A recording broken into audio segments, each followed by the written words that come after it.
Buenos días, mi gente, bienvenidos al comienzo de mi travesía. Bueno, si llegaste directo a este video, tienes que ir al video anterior para que entiendas un poco qué pasó conmigo, qué hago yo aquí después de tantos meses desaparecida, etcétera, etcétera.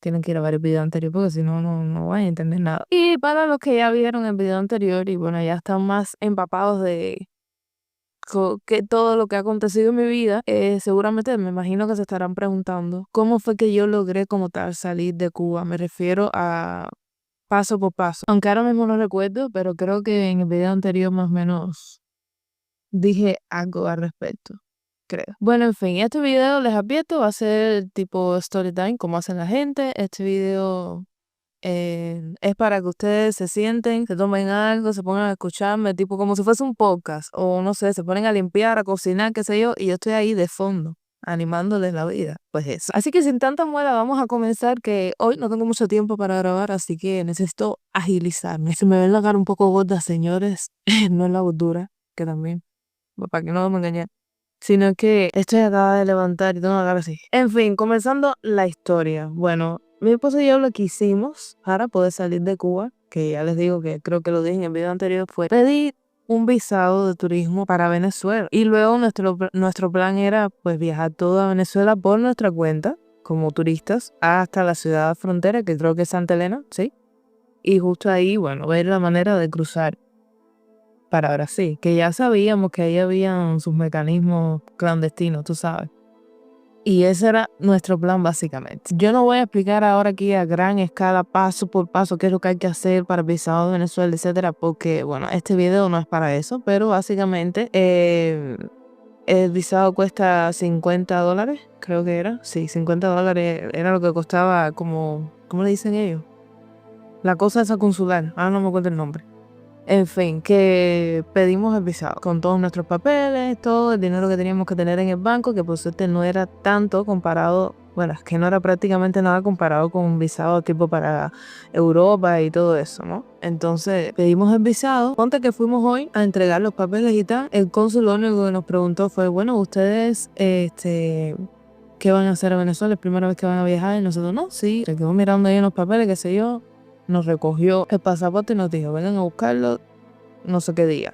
Ya no me acuerdo. Creo que pasaba como una semana o algo así. Y después de la semana más aproximadamente fuimos, que todavía no teníamos la certeza de que nos iban a aprobar, que eso era algo que yo no sabía. Cuando él nos dijo que, ya, vengan a buscar los pasaportes, yo, fiesta, ya me dieron la visa. No, es que el día que yo llegué para recoger el pasaporte, yo vi gente que le estaban denegando. De hecho, denegaron a la mayoría. O sea, un montón de gente y yo nerviosa. Yo, ay, Dios mío, tú vas a ver, porque esa era para mí como mi vida, mi salida, mi libertad. Y por suerte, cuando nos entraron, de hecho yo fui la segunda que llamaron.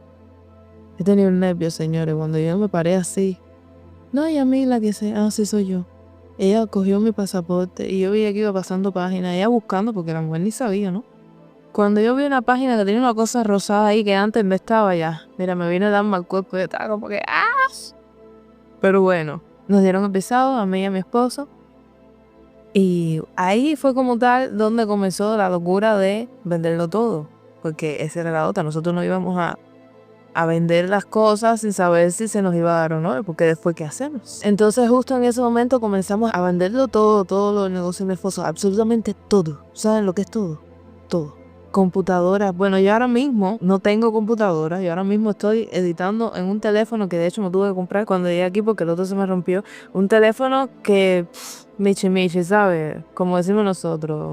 Esto costó yo creo que $200 o algo así. Y con eso que estoy editando. Así que si ven algo raro en la edición, tengan en cuenta que es que no puedo hacer más. Logramos venderlo todo prácticamente en la última semana. Ya cuando teníamos más o menos la mayoría de cosas vendidas, que teníamos ya una gran parte de todo el dinero que planeábamos tener para viajar, fuimos y compramos los pasajes en Conviasa, en la agencia de Conviasa que está en Miramar. Ahora mismo no me pregunte dirección, que yo estoy perdida en eso, pero eso es por allá en Miramar, por donde está el mercado de $100 que abrieron ahora en Cuba, que parece un Walmart, pues por ahí. Los pasajes nos costaron, los pasajes de los dos ida y vuelta fueron 900 y pico de MLC. Ahora mismo no recuerdo el y pico, pero sé que fueron como 400 y pico de MLC y de vuelta por persona, entonces se montó en 900 y algo. Es bastante económico comparado con los pasajes tipo para Guyana o Surinam, cualquier país de esto que es libre visado, que ellos saben que la gente los utiliza para estar brincando para otros países, que los pasajes ahí cuestan por persona 1000 y pico de dólares. Entonces calculen, ya van viendo realmente por qué fue que también escogí esta vía, porque básicamente era la única para la que me alcanzaba a mí el dinero. Y bueno, señores, yo no les voy a mentir. Miren, los días antes de ya yo irme, para mí han sido los peores días de toda mi vida. No solo por el estrés de tener todavía que vender algunas cosas que no se habían vendido, sino esa cosa de saber que te vas y que ya sí o sí no vas a ver a tu familia en un buen tiempo, que yo ahora mismo no puedo ver a Cuba. O sea, eso no es una opción. Entonces, como que tú realmente no caes en eso hasta que estás en la situación. Porque yo toda la vida había pensado, ay, sí, yo me quiero ir y yo me quiero ir. Y yo siempre soñaba con irme, pero realmente nunca había analizado cómo yo me iba a sentir al irme y dejar a mi familia. No sé, y cuando lo pensaba realmente no lo interiorizaba. O sea, es como que eso lo sientes cuando te vas, no hay de otra. Encima, los días antes de yo irme, acontecieron muchísimas cosas. Cosas que propiciaron que yo me fuera totalmente deprimida, por así decirlo, ¿no? Les explico. Justo una semana antes de yo irme, mi abuela, la que ustedes vieron en los videos, que estaba ya bastante mayor, pero súper clara, súper bien, hermosa, que yo hice un video con ella. Vayan a verlo, yo se los voy a dejar en la descripción del video o por algún lado. En fin, que bueno, mi abuela falleció. Ella estaba muy bien, pero cogió una neumonía, que eso es algo que a ella le pasaba todos los años, pero al final siempre se curaba. De hecho, se curó de la neumonía. No tuvo ni siquiera que estar ingresada. Pero luego de eso, yo creo que ya... A ver, realmente podemos decir que fue muerte natural porque ya mi abuela tenía que como 94 años, si mal no recuerdo. Ya casi iba a cumplir 95. Y bueno, no, yo creo que ya había cumplido 95. Bueno, ahora mismo no recuerdo, pero la cuestión es que empezó a empeorar. Después de eso, se le fue la mente. Ella, que estaba muy clara, de repente se le iba la mente y ya no te reconocía, o si te reconocía, ya parecía una persona de su edad, porque ella realmente para mí no parecía que tenía su edad. Ya en ese momento ya se estaba totalmente ida y bueno, un día murió, justamente una semana antes de yo irme. Sí, fue prácticamente una semana antes de yo irme. Entonces ustedes se pueden imaginar, el día que yo me fui, no era solo el hecho de me voy y no voy a ver más a mi familia, sobre todo a mi mamá, sino el hecho de que me voy justo cuando mi mamá todavía está en un duelo por perder a su madre. Yo les puedo decir aquí que yo, el día que yo me despedí de mi mamá, yo lo tengo bloqueado. Yo lo tengo bloqueado de aquí. Porque básicamente no me hace bien estar recordando eso, estando aquí, sabiendo que no la puedo ver en un buen tiempo. Entonces, para no deprimirme, yo no puedo... Ya aquí no me puedo deprimir, yo tengo que seguir adelante y mientras más rápido yo levante cabeza, más rápido la puedo ver. Ese día yo, wow, tenía unos nervios, o sea, no les puedo explicar.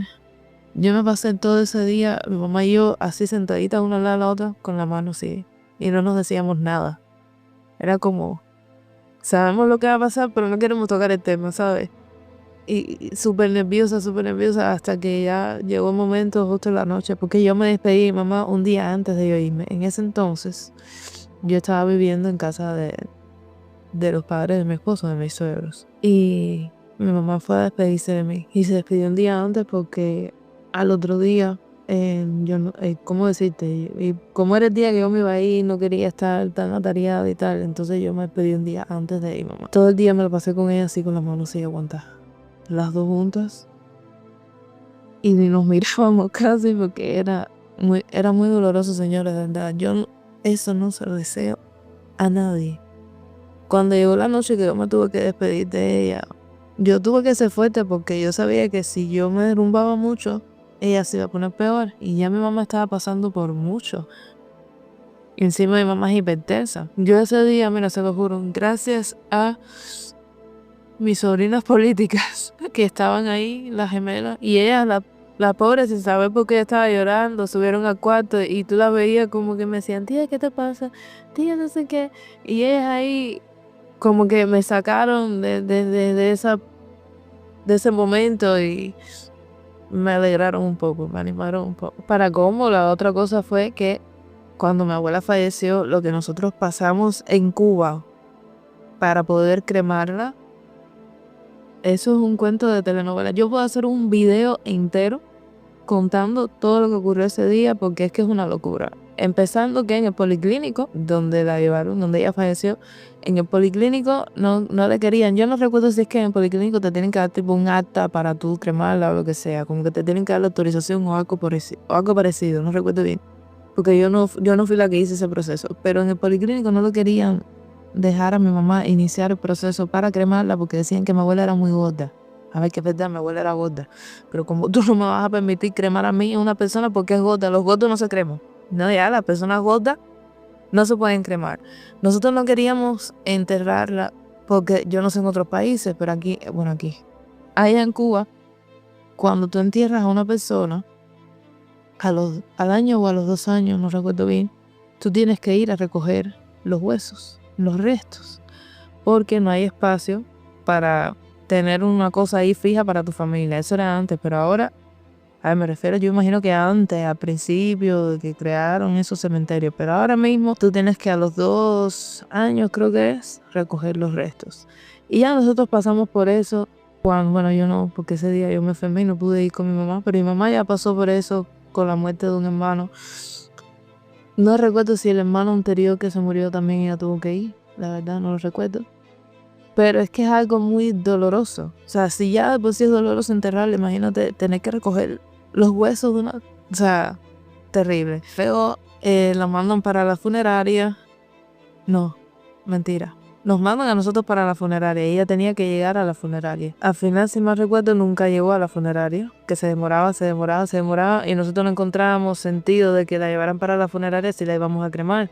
No queríamos sufrir más, con decirles que según lo que yo recuerdo, tuvimos que, ustedes saben, en Cuba todo se mueve con dinero, todo se mueve con soborno. En ese entonces mi tía estaba en Cuba, gracias a Dios ella pudo verla y estar tiempo con ella antes de que falleciera. Le pagamos a la gente de los carros, porque hace ahora no había ningún carro fúnebre para transportar a mi abuela, no lo había, porque había, no sé si eran carros fúnebres o las ambulancias también prestan esos servicios. Yo no recuerdo bien porque ese día yo estaba muy aturdida. Pero yo sé que no había cómo transportar a mi abuela porque nada más eran creo que un carro para toda Habana del Este, que imagínense, ahí entra la mar, Habana del Este, entra Guanabacoa, bueno, en fin, que era una locura. Es como decir que solamente hay una ambulancia para toda Florida. Bueno, tampoco así, pero un ejemplo, todo Miami, para que tengan una idea. En fin, para hacerles el cuento corto, mi abuela se perdió. Mi abuela no se sabía dónde estaba. Recuerdo que tuvimos que ir a donde la creman como tal, pero recuerdo que era ya por la madrugada. No sé, 2, 3 de la mañana, creo, no recuerdo bien. Y no se sabía dónde estaba mi abuela. No se sabía. Llamamos aquí y nos decían, no, aquí no está. Llamamos allá, no, aquí no está. El tipo al que le habíamos pagado para que transportara a mi abuela, no, si mal no recuerdo, creo que fue que, no sé si porque el carro tuvo problemas y tuvo que dársela a otra persona y ya no nos llamó. Mira, hubo un enredo ahí que ahora mismo yo no recuerdo porque yo estaba muy aturdida, que mi abuela no se sabía dónde estaba y a esa hora una amistad de la familia tuvo que ir, vamos a decir como que a la sede que tiene que ver con eso. Yo ya me organicé exactamente al lugar, pero tuvo que ir al lugar, tú sabes, al lugar, a formar, o sea, ya, ¿por qué mi abuela está perdida? Y no sé qué, formar un barullo allá adentro y empezar, no, porque si yo voy y voy a grabar y voy no sé qué, al final yo realmente no sé qué fue todo lo que formó, pero parece que fue algo fuerte que a esa hora de la madrugada se aparece en el lugar donde creman a las personas un carro con mi abuelo. Y un hombre que sabía que como que lo habían llamado a su casa, ya él estaba durmiendo, ya no tenía que trabajar. y le habían dicho, oye, despiértate, coge el carro y lleva a esta mujer que pasó tal cosa, tal cosa, tal cosa, como que se calentó la cosa ahí. Y en fin, a esa hora apareció mi abuela y a esa hora pudimos cremarla. Ya les digo, le estoy haciendo la historia así como muy por arribita, también no recuerdo tanto, pero fue complicado. Entonces, todas esas emociones antes de yo irme hicieron que yo me fuera mal, ¿sabes? Como que fue muy dura la despedida con mi familia, con mi mamá, con mi hermana. Y bueno, llega el día de irnos. Nosotros teníamos pasajes para el día 10 de febrero a las 12 de la noche.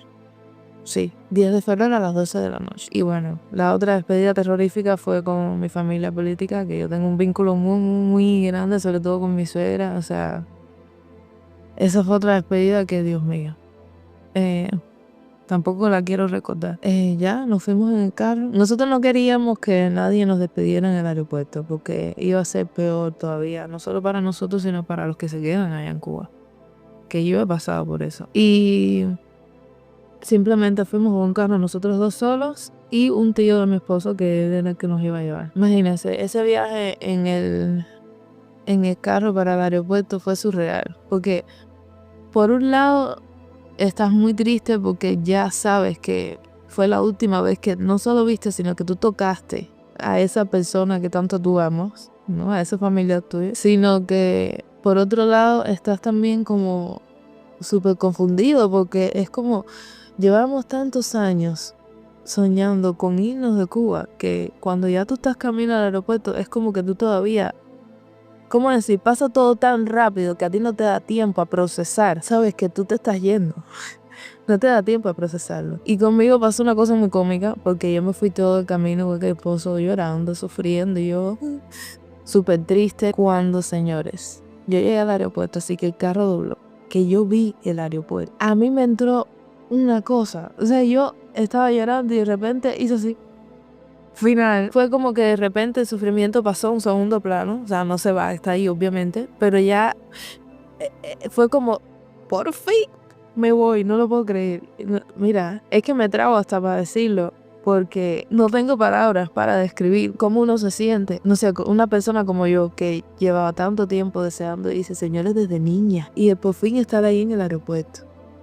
Entrar a las partes donde normalmente a uno no lo dejan entrar cuando no se va. Era súper loco. Nosotros llegamos, preguntamos dónde teníamos que ir. Era nuestra primera vez, no sabíamos ni papa qué era lo que teníamos que hacer. Pero bueno, yo dije, yo me voy a dejar llevar por el destino. Todo está en sus manos. Yo sé que todo va a salir bien. Y nosotros íbamos para allá con nuestros maletines, íbamos mirando, era una cosa súper loca. Yo estaba ahí en el aeropuerto y yo decía, yo no puedo creer que yo me voy. Se lo juro, yo no puedo creerlo. De hecho, ese día en Cuba hacía frío, ya en el aeropuerto mucho más porque en esa zona es como muy campestre y ahí hay como tipo un microclima, como le dicen, en fin, que hace tremendo frío.